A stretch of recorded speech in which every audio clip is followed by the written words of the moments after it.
You open up the GPS tracker. So just quick look is make sure the SIM card has been installed and the battery, this battery connection is good. And now this is the wiring diagram I'm going to show you. That 3. So probably can tell red to the power battery feed, black to the ground, and white wire to the ignition feed. So which is this 3. Alright, I finished. Alright, I finished the old wiring here.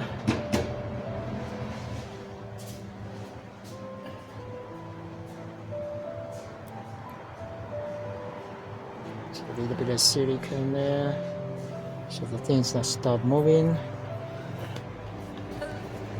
GPS on top there. Not sure how we can see. Battery feed from this one, home relay, ignition feed from it, and I grounded from here.